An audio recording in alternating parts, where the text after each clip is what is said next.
damn zombies. These nails cost me $2.49 a box. It's a good thing I had all this scrap wood though. Ow! Damn you zombies, what do you want from me? Get away from my house. Take that. I'll shoot you right between the eyes, you f***s. Get away from my windows. Oh no, here comes the zombies. Oh, f***. Ow! Oh my guts! Help me, bitch. Help me. Oh my.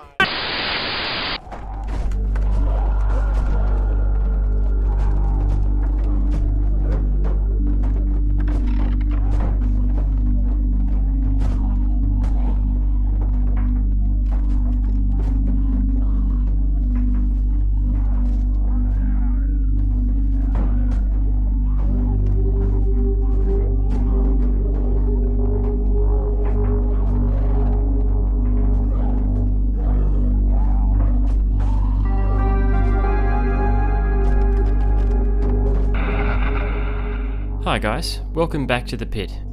Today I'm going to show you how I built the interior for the Zombicide apartment tile pictured here. As pictured, I created a living room, a kitchen, but I replaced the bedroom with a bathroom. In my last video, I built the raised floor of the apartment complex and then added the rear exterior walls, which I joined to the facade. Once that was done, I built the interior walls to match the layout of the Zombicide apartment tile. I start by cutting out the central wall using foam core board and cut out 2 doorways.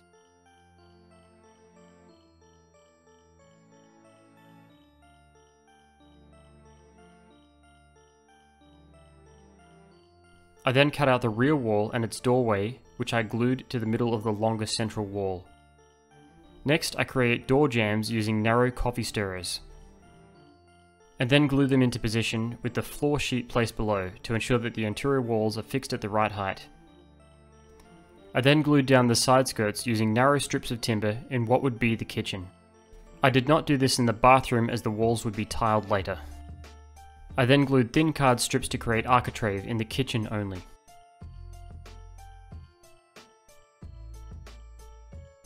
To create some interest, I created a shallow hole in one wall that would later contain exposed plaster and lathe.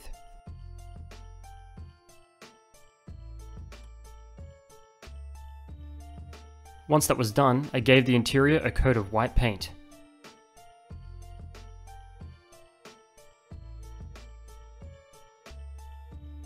I then glued multiple strips of thin timber parallel to each other inside the hole using PVA glue.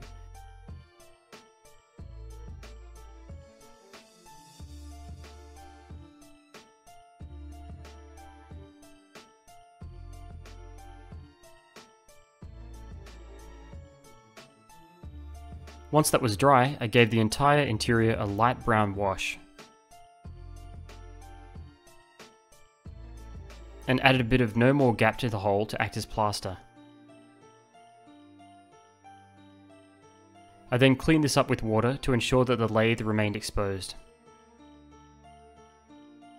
Finally, I gave the lathe another wash and a coat of white pigment wash, which is pigment, water, and PVA glue. At this point, I moved on to the floor. I first cut out the living room floor using JTT styrene clapboard siding card, and then cut out the kitchen bathroom floor using JTT styrene square tile card. I painted the tiles a light green or teal, and gave it a dark green wash. Dry brushed it with light green, and then applied a light black wash.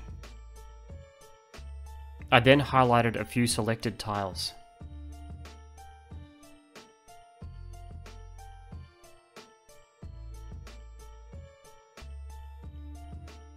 And then applied a light white pigment wash to act as grout.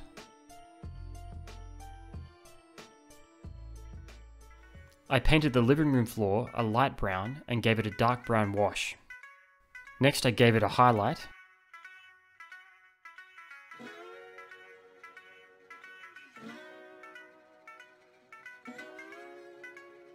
and then another watered down black wash.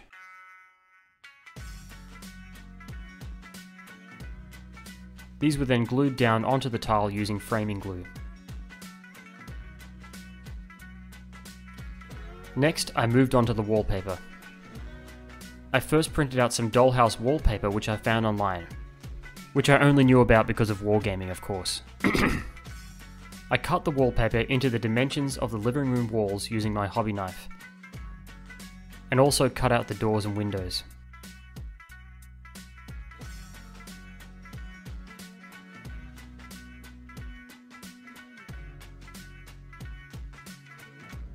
I then glued the wallpaper down wall by wall.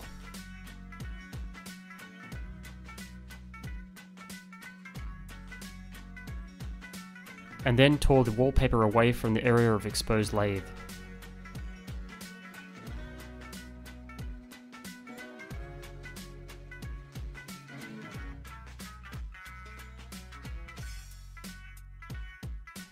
Now that the wallpaper had been added, I cut out the window frames, door frames, and the front door using thick card. To create the door, I cut out the door's dimensions in thick card, and then in thin card, cut out another square with the same dimensions, but with 4 symmetrical rectangular holes to act as the door's recesses. I then glued the thin piece of card onto the thick piece using PVA glue. Finally, I added a rectangular piece of card for the door's push plate and another for the mail slot.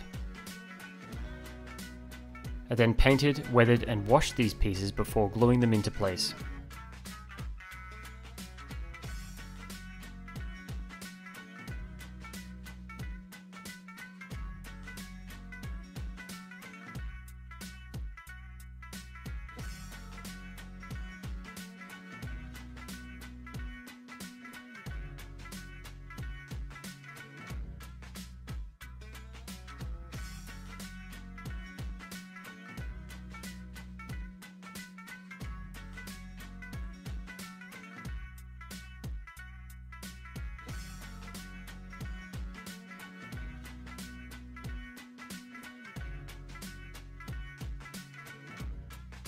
Next, I built the wall tiles for the bathroom area.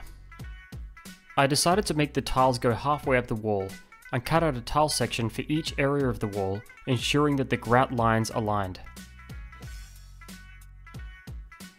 I then coloured the wall tiles the same as the floor and went over the same pigment highlighting and wash process as the floor as well. And then I just glued them on.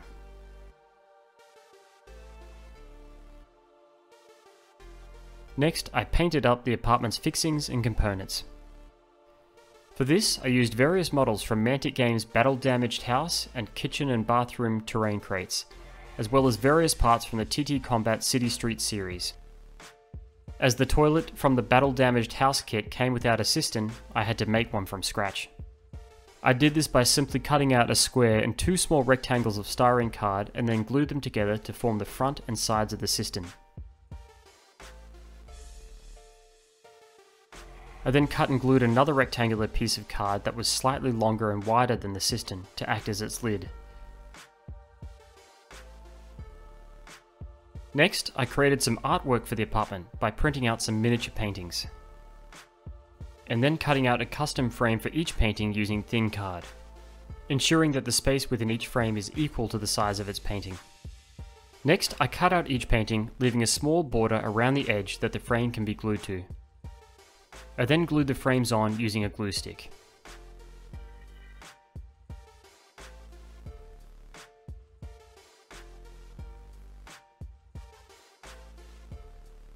I then went about painting up the components for all 3 rooms, starting off with a prime and base coat.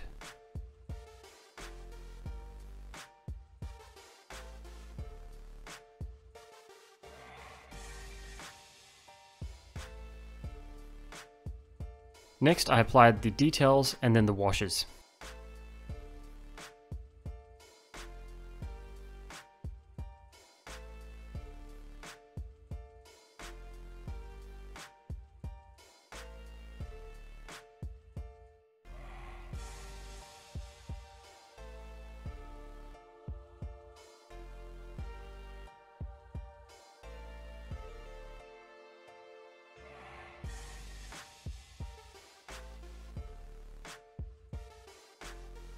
I also painted up a deceased lady, which came from a TT combat kit.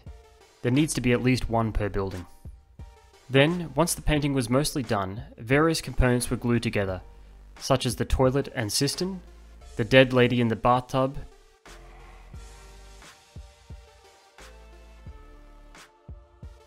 and the old TV to a small table. I then added a bit of rust pigment to the metal components using a rough piece of sponge. I thought it would be a waste to leave the bathtub model empty, so I decided to make it a focal point of the tile. I added the deceased lady and decided to fill the tub with murky, bloody water. I achieved this using AK's still water. This needs to be applied in layers of no more than 3mm at a time, so I did this until the corpse was fully submerged.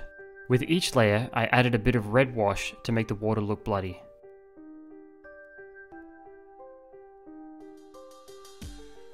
And to finish it up, I added a bloody handprint to the side of the tub. Next, I needed to build a toilet roll holder, which I did using 3 pieces of styrene card to act as the bracket and 1 narrow piece in the middle to act as the toilet roll holder. I then cut out a strip of real toilet paper around the same width as the toilet roll holder.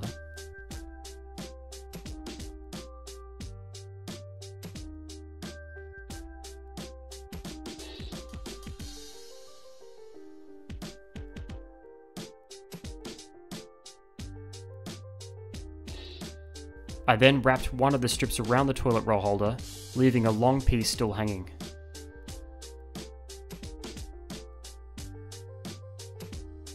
I then created a backsplash for the kitchen area using a small tile styrene card, which I painted white.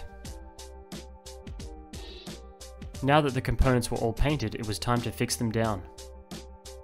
Prior to fixing the components down, I applied a pigment wash to some of the building's corners and the floor. I then glued the furniture down around the edges and corners of the rooms.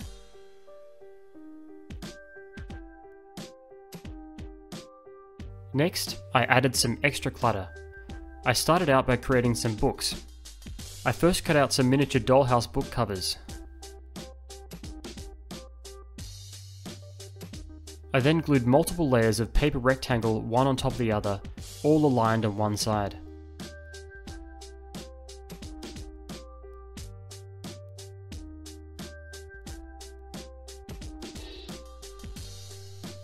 I then glued the front cover of the books to the top of the paper stack on the aligned side. Next, I folded the cover around the pile and glued the back cover to the bottom of the paper pile. And once the glue was dry, I cut the books out one by one.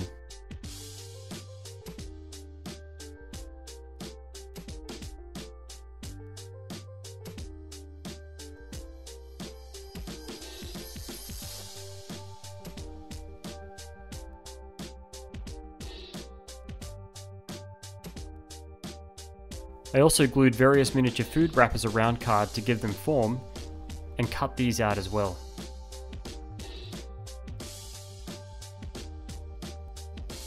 Next, I used blobs of PVA glue to fix down the groceries, books, and newspapers. I also glued down some excess toilet paper next to the toilet.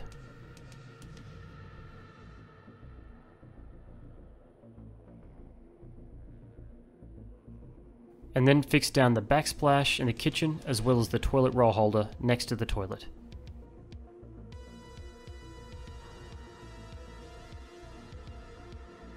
I actually ran out of resin trash bags, so I made my own this time using a small square of real trash bag, in which I placed a small piece of milliput in the center. I then wrapped the bag around the milliput and tie off the top with a piece of black string.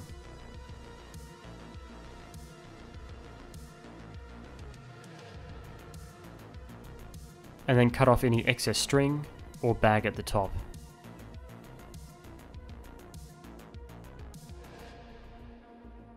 This bag was then glued down in the space between the sink and wall of the kitchen. I placed the bathtub down in the bathroom but kept it loose.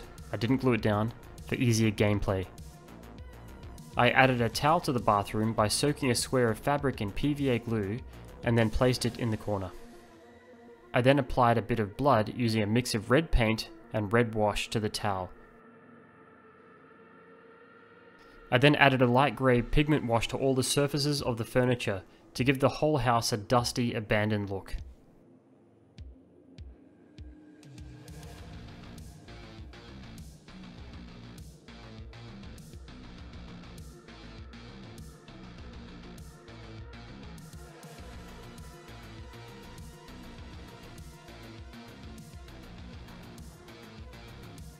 I also used Vallejo Environment Grime to create a big grease stain above the kitchen backsplash, and then some green streaking grime to the corners of the bathroom to give the appearance of mold. Finally, I added some timber planks to the windows in order to board them up. To do this, I cut several pieces of thin timber strips roughly the width of the front windows, and I poked small nail holes at the ends of the strips using a needle. I then painted, washed, and highlighted the strips, both front and back, and then glued them crookedly onto both window frames. Then finally, I added rust streaks using a rust pigment wash coming from the nail holes which I created earlier.